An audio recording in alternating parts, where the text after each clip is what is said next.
Hello বন্ধুরা, কেমন আছো? আশা করি সকলেই খুব ভালো আছো। আরও একটি নতুন ভিডিও নিয়ে তোমাদেরকে জানাই স্বাগত।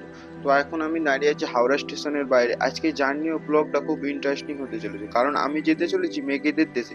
তো সেটি কোথায়? সেটাই হলো হাওড়া স্টেশন থেকে 4 ঘন্টা বা 5 ঘন্টার দূরত্বে ঝাড়খণ্ডের পরেশনাথ পাহাড়ে। আজকের ডেট হচ্ছে 6ই আগস্ট 2025, আর ট্রেনের নম্বর হচ্ছে 22306 পিকানি এক্সপ্রেস। স্লিপারের টিকিট করার চেষ্টা করেছিলাম, ভাগ্যবশত হয়নি, তাই আজকে লোকাল বগিতেই জার্নি করলাম। আমাদের ট্রেন ছাড়ার টাইম হলো 11টা। আর বেশি কথা বলবো না, না হলে সিট পাবো না। চলো ভিতরে গিয়ে কথা বলা যাক।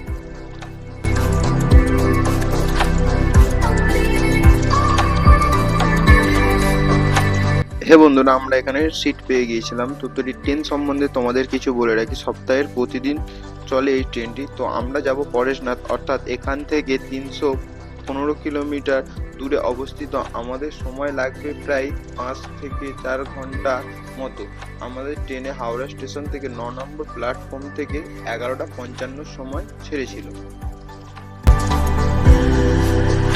বন্ধুরা, এই ট্রিপে আমরা 4 জন জার্নি করেছিলাম। এখানে শুভ ছিল, এখানে আমি ছিলাম, এখানে বাপন ছিল, এখানে আমাদের গণেশদা ছিল। তো আমরা রাতের জন্য কিছু খাবার নিয়ে নিয়েছিলাম এখান থেকে, প্যাটিস। তো রাতে কিছু খাবার বাড়ি থেকে নিয়ে যায়নি, তাই ট্রেন থেকে নিয়েছিলাম। তোমরা বাড়ি থেকে নিয়ে যেতে পারো বা ওখান থেকে কিনে খেতে পারো। তো এখানে ফ্রেশ ট্রেশ হয়ে মুখ ফুক ধুয়ে নিয়ে তোমাদেরকে ভিউ দেখানোর জন্য বাইরে গিয়েছিলাম। তো অন্ধকারে ততটাও ভিউ দেখাতে পারবো না, যতটা পারলাম তোমাদের সামনে তুলে ধরলাম।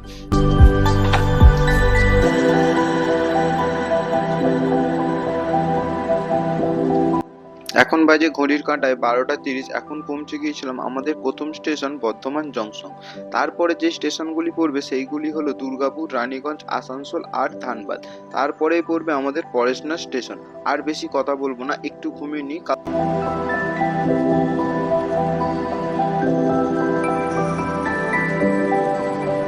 তো আমরা ফাইনালি পৌঁছে গিয়েছিলাম পরেশনাথ স্টেশনে। তো পরেশনাথ স্টেশন থেকে আমরা রওনা দেবো মধুবনের উদ্দেশ্যে। তো মধুবন যেতে গেলে তোমরা এখানে অনেক গাড়ি ভাড়া পেয়ে যাবে। তো যার ভাড়া পড়বে শেয়ারিংয়ে গেলে 70 টাকা, আর পার্সোনাল রিজার্ভ করে নিলে পড়বে 500 টাকা। তো আমরা শেয়ারিংয়ে গিয়েছিলাম। আমাদের গাড়িতে জার্নি করতে হয়েছিল মোট 26 কিলোমিটার। আমাদের সময় লেগেছে প্রায় 30 মিনিটের ওপরে। সবুজে ঘেরা অরণ্য দেখতে দেখতে রওনা দিলাম মধুবনের উদ্দেশ্যে।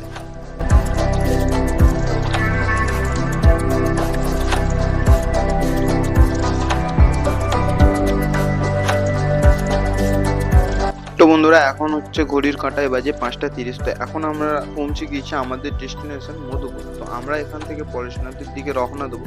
তো তোমরা সামনে যে মন্দিরটা দেখতে পাচ্ছ, এটি একটি জৈনদের মন্দির। তো আমরা এখানে চা ও কিছু খাবার, জলের বোতল নিয়ে নিয়েছিলাম। তো একটা কথা বলে রাখি তোমাদের, তোমরা ওপরে যত উঠবে একটু জলের বোতল বেশি ক্যারি করো, না হলে তোমরা যত ওপরে উঠবে সব জিনিসের ডবল দাম। তো বন্ধুরা, ভিডিওটা কেমন লাগলো? ভিডিওটা যদি ভালো লেগে তো অবশ্যই জানাবে। পার্ট 2 আসবে আরও কিছুদিন পর, পরেশনাথ ট্রেকিং। তো টাটা বন্ধুরা, এইরকম ভিডিও দেখতে চাইলে চ্যানেলটি সাবস্ক্রাইব করে পাশে থাকবেন।